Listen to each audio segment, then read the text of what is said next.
The air in Harbin during the first week of August 1945 was thick with the scent of sorghum dust and a nervous stillness. Inside the walls of the Kwantung Army's No. 3 military hospital, another smell dominated: carbolic acid, starched cotton, and the faint metallic tang of blood. For Nurse Hana Tanaka, these were the scents of order, of purpose. Her white uniform was immaculate, a shield of discipline against the chaos that lapped at the edges of their world in Manchukuo. "Faster, Yuki," she chided gently, her voice a low murmur. "Dr. Abe needs these dressings. The pressure must be even." Yuki, a girl of 18 with eyes that still held the dew of a cherry blossom season she'd never properly see, fumbled with the gauze. Her hands trembled slightly. "I'm sorry, Tanaka-senpai. It's the heat. And the rumors. Rumors are a disease worse than any we treat here," a sharp voice cut in. Mrs. Sato, the head nurse, stood in the doorway, her arms crossed. Her gaze could starch a uniform from 10 paces. "The Kwantung Army is an iron wall. The Soviets are busy with the Germans. You will focus on your duty." But the rumors persisted, carried on the lips of wounded soldiers brought back from the border outposts along the Amur River. They spoke of massive troop movements on the other side, of strange radio intercepts, of a silence that felt heavier than shelling. The war in Europe had ended in May, a distant affair. Here, the Empire's authority felt absolute. Yet, the men in the beds told a different story. Their wounds were from skirmishes, yes, but they spoke of an enemy that was organized, well-equipped, and waiting. Hana tried to push it from her mind. Her duty was here.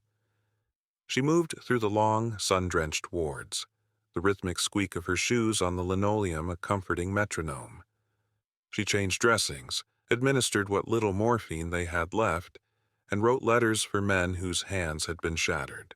They were all so young, boys from Kyushu and Hokkaido who still dreamed of their mother's cooking. They believed in the Emperor, in Yamato Damashi, the unconquerable Japanese spirit. They believed in the Iron Wall. That evening, after a grueling 16-hour shift, Hana sat by the window of her small room in the nurse's dormitory, her diary open on her lap. From the diary of Hana Tanaka, August 8, 1945. Another long day. The supply truck was late again. "Mrs. Sato says we must learn to be more resourceful, that a good nurse can make a bandage from a bedsheet and a splint from a prayer. The soldiers arriving from the north are different now. Not defiant. They are quiet, their eyes wide. One boy, not much older than Yuki, kept asking if it was true what the Americans did to a city called Hiroshima. He said the radio called it a new type of bomb, a single bomb that burned a city to the ground. It feels impossible, like a ghost story told to scare children. We are told to be strong. We are the women of Japan, supporting our heroes. Our purity and our dedication are as vital as any bullet. I hold on to that. My uniform, my clean hands, the order of the ward, these are my armor. As long as I have my duty, I have my dignity. There is a strange wind tonight blowing from the north. It carries no rain, only a deep, unsettling rumble, like the earth clearing its throat." Hana put down her pen. The rumble was not just in her imagination. It was a low, guttural vibration that she could feel in the floorboards, in the pit of her stomach. It was not thunder. She looked out the window toward the vast, dark plains of Manchuria that stretched into Siberia. The quiet was over. The wind was no longer whispering. It was beginning to roar.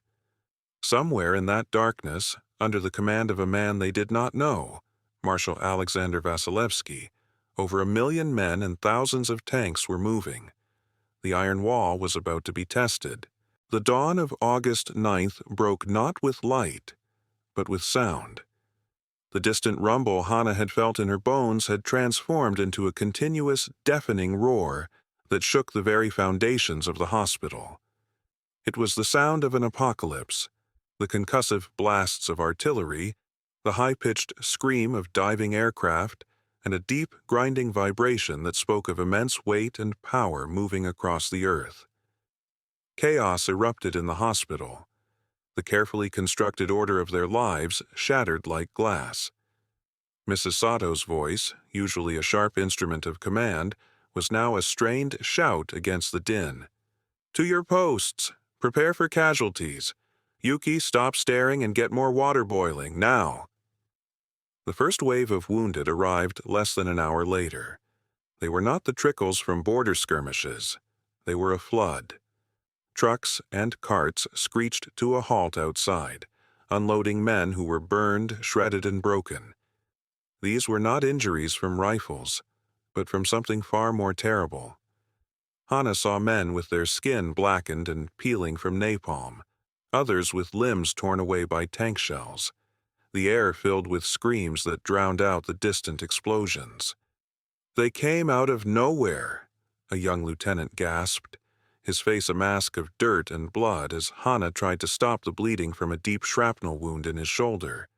"Tanks. Hundreds of them. The T-34s. They just rolled right over our lines. Our anti-tank guns. It was like throwing stones at a fortress." The Kwantung Army, the famed Iron Wall of Manchukuo, had been hollowed out for years, its best division sent south to fight the Americans in the Pacific.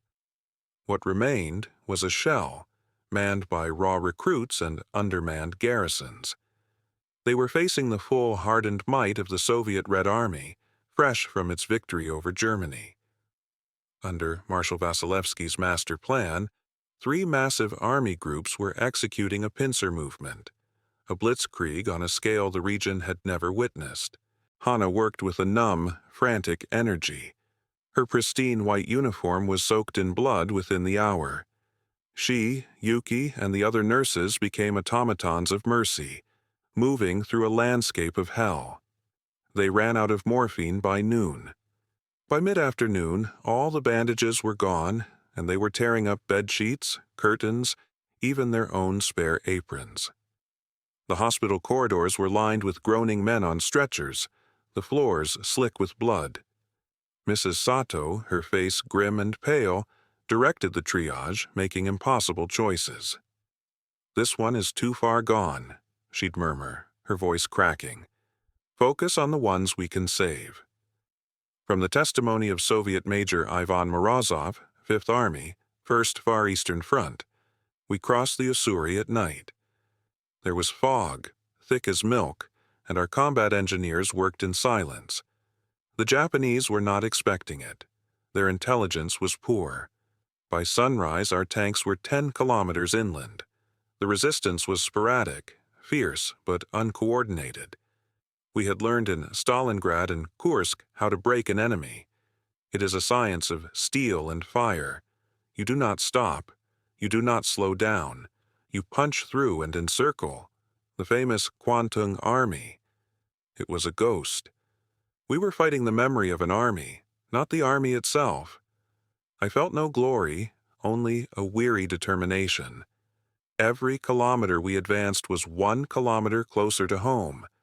This was the final nail in the coffin of the war. We had to hammer it in. Back in Harbin, the sound of combat was closer now. The sky to the north and east was a permanent, angry red. Power to the hospital failed, and they worked by the flickering light of emergency lanterns, casting long, dancing shadows on the walls.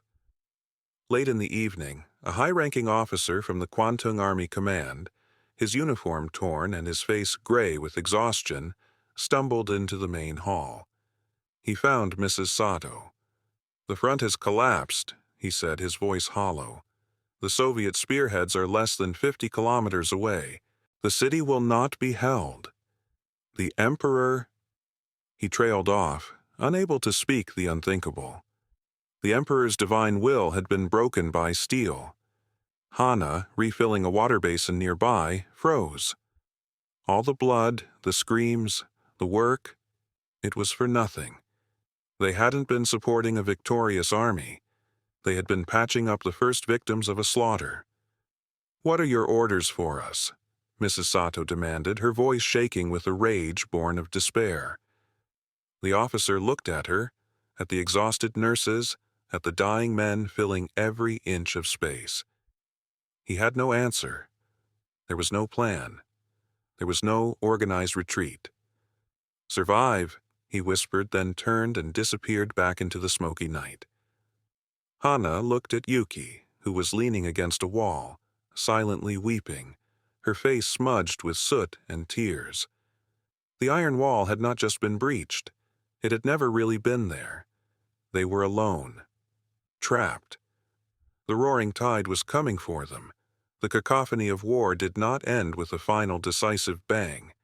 It simply receded, like a monstrous tide pulling back from the shore, leaving behind a city drowned in a terrifying silence.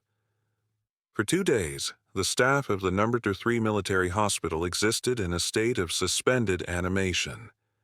The fighting had moved past Harbin, a wave of steel and fire rolling south, and in its wake an eerie quiet fell, punctuated only by the groans of the dying and the distant crackle of fires.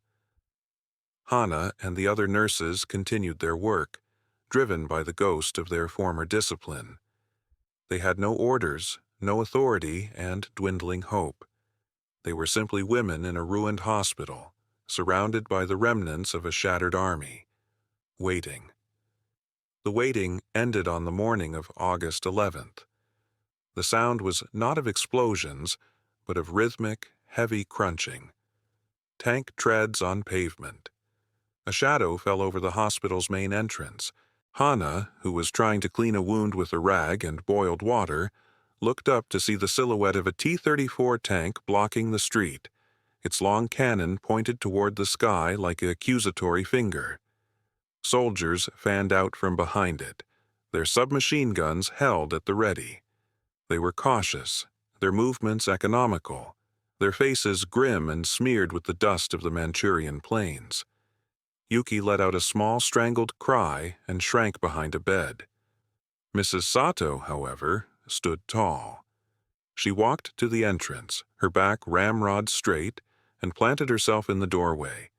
She knew no Russian, but she spoke in clear, formal Japanese. "This is a hospital. There are wounded and sick here. We are non-combatants." The soldiers stared at her, their expressions unreadable. One of them barked a command in Russian. Just as the tension reached its breaking point, a Soviet officer in a dust-covered field tunic strode forward. It was Major Ivan Morozov. His eyes, weary and bloodshot, took in the scene. The defiant head nurse, the terrified girls in stained uniforms, the rows of wounded Japanese soldiers watching him with a mixture of hatred and despair. He spoke to a younger soldier who then translated into halting, heavily accented Japanese. "This hospital is now under the control of the Red Army. You are all prisoners of war. Your wounded will be treated as such. The medical staff will continue their duties under our supervision. Any resistance will be met with force." His gaze fell on Hana. For a moment their eyes met. She saw no malice, no cruelty. She saw only an exhaustion that mirrored her own, the profound weariness of a man who had seen too much death. He was the victor, she the vanquished, but the war had hollowed them both out. The next few days were a blur of tense cohabitation.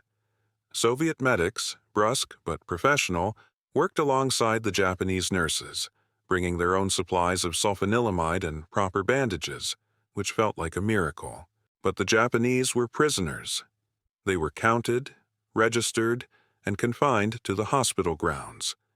Their world had shrunk to these blood-stained walls.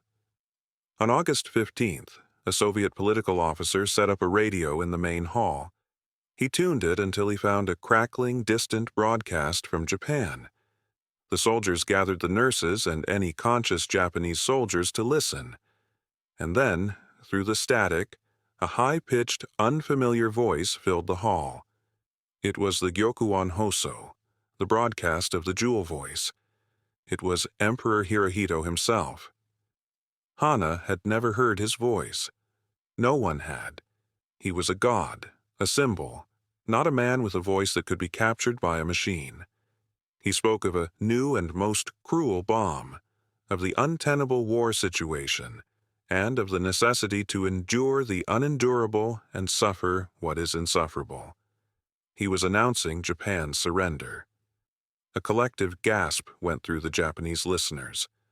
An old soldier, his arm in a sling, began to sob, a deep, racking sound of a man whose entire world had just dissolved.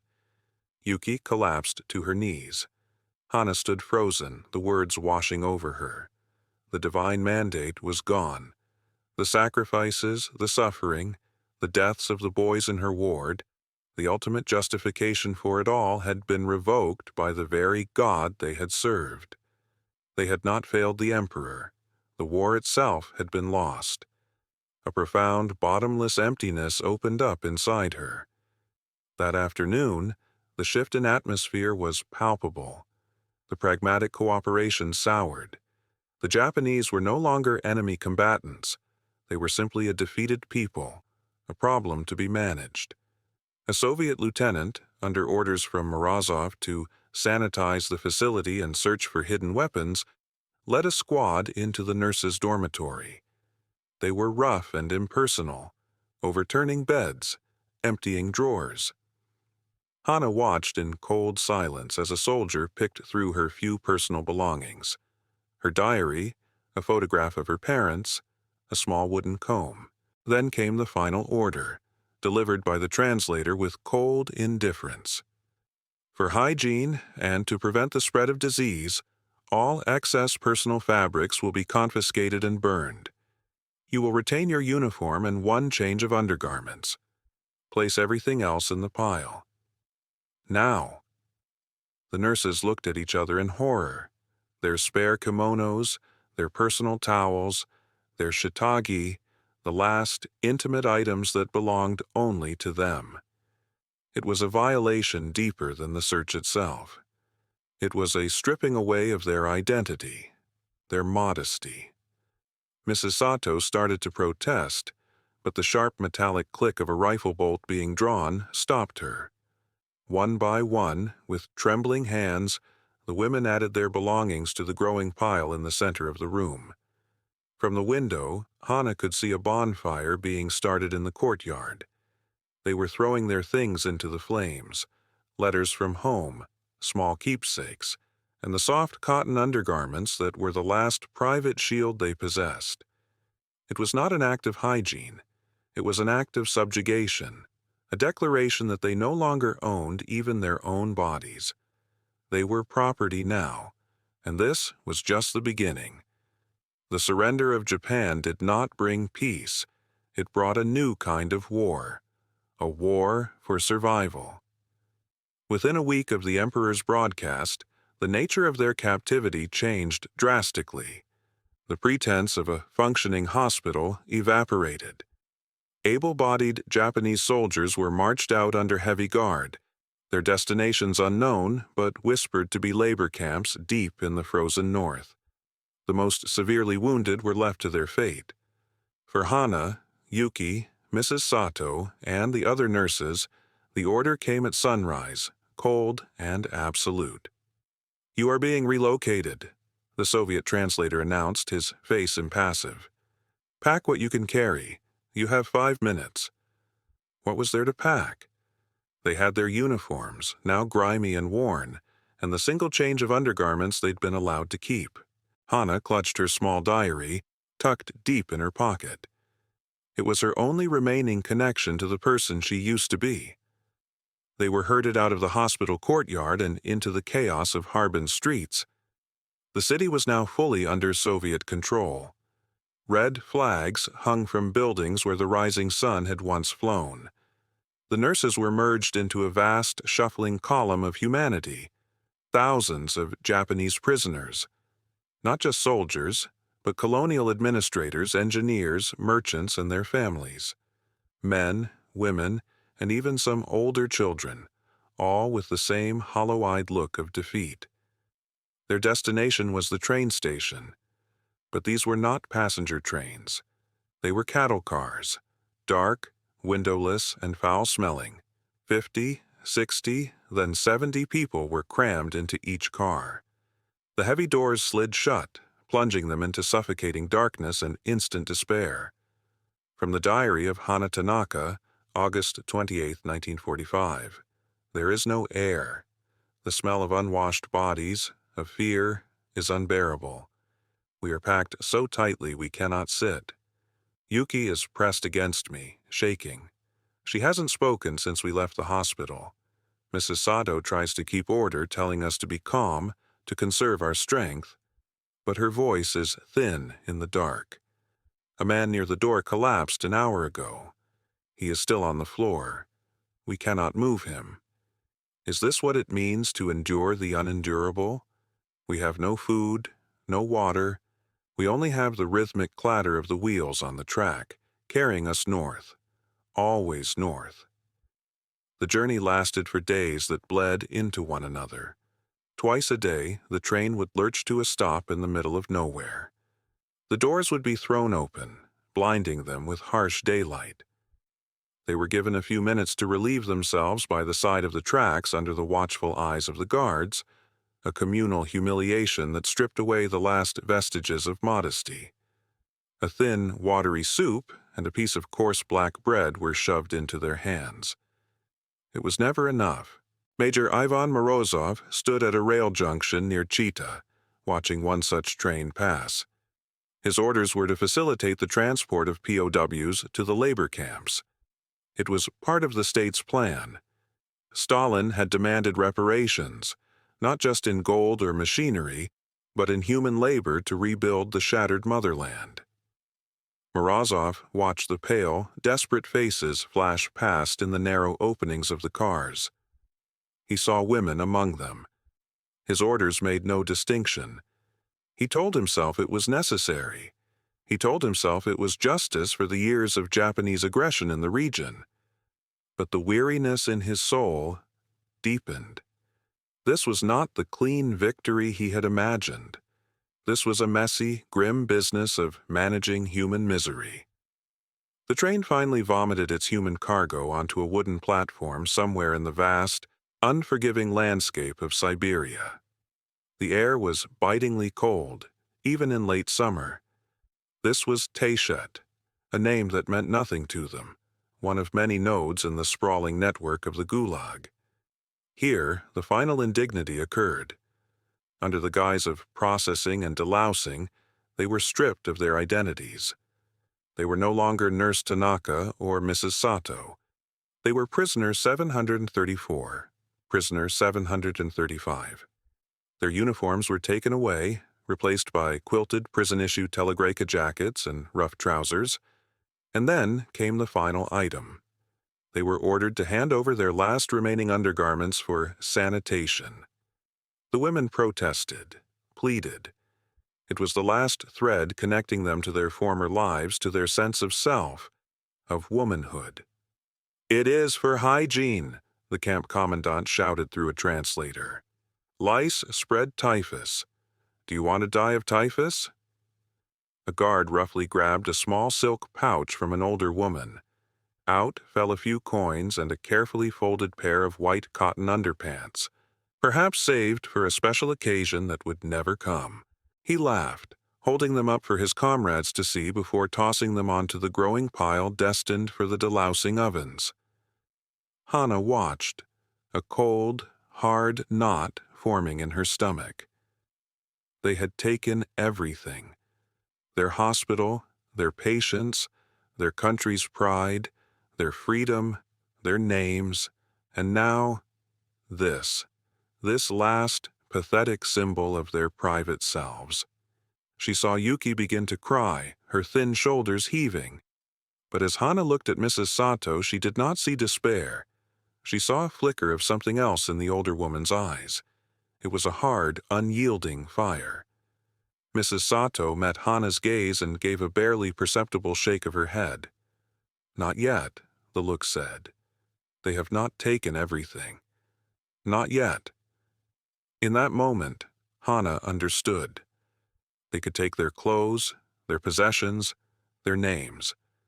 But the core of who they were, their discipline, their spirit, their shared bond, that was something that could not be thrown into a fire. It would have to be protected, hidden deep inside, a secret weapon for the long, cold winter ahead. The Siberian winter descended not like a blanket, but like a hammer. Temperatures plummeted to 30, then 40 degrees below zero. The world outside the crude wooden barracks of the Taishet labor camp became a white expanse of unending misery. For the Japanese prisoners, unprepared and malnourished, it was a daily battle against death by freezing, starvation, or exhaustion. Their work was brutal and pointless. They were assigned to a logging detail, felling immense Siberian pines with two-man saws. The work was designed for strong men, not for starving women who had been nurses and clerks. Their hands, raw and blistered, bled inside their coarse mittens.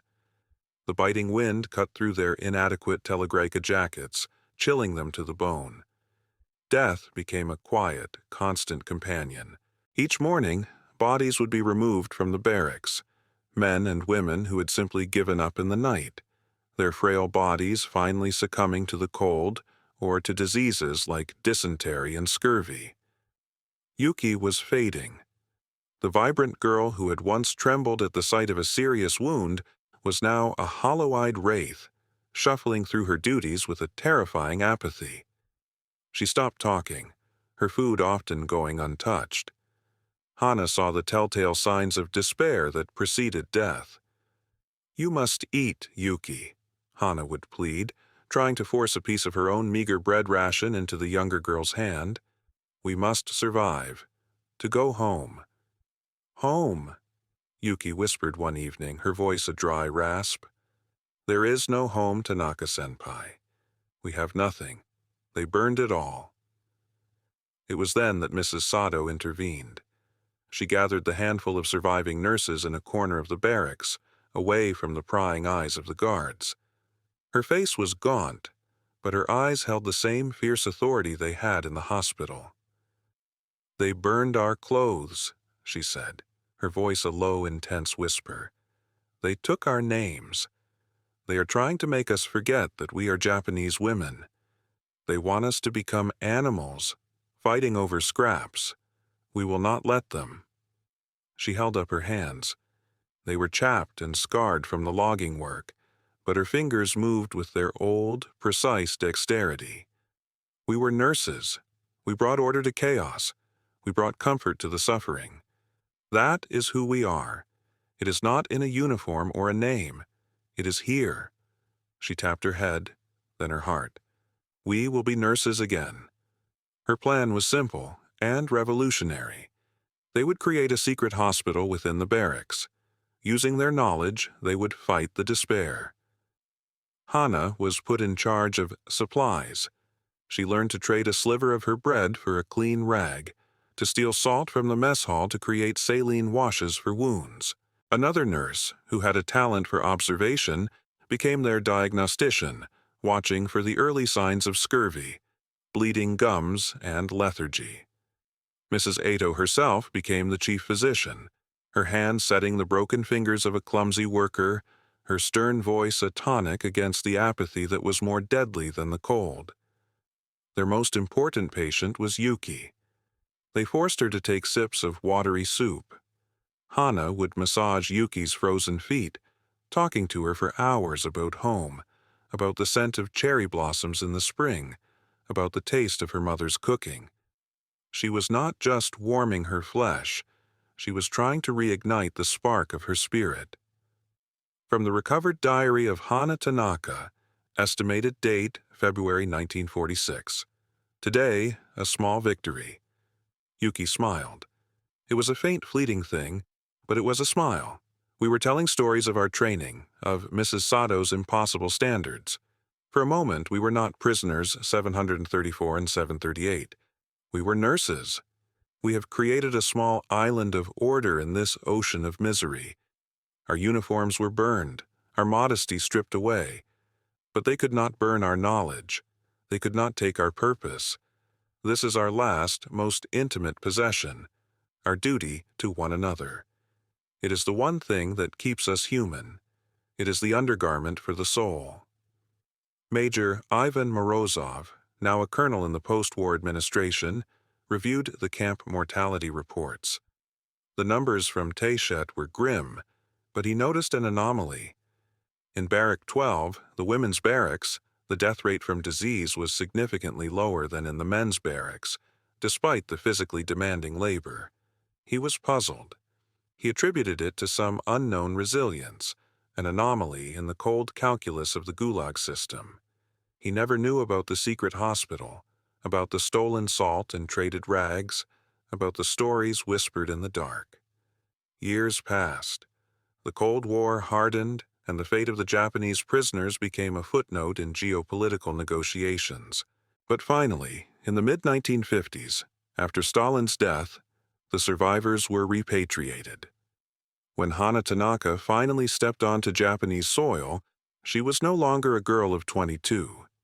She was a woman in her early 30s, thin and weathered, but with eyes that held an unbreakable strength. Beside her stood Yuki, frail but alive, and Mrs. Sato, older, grayer, but as indomitable as ever. They had nothing. Their families were scattered, their homes gone. But they had survived. They had endured the unendurable. They had walked through the fire, been stripped of everything, and discovered the one thing that could never be taken. They were nurses, and they had brought each other home.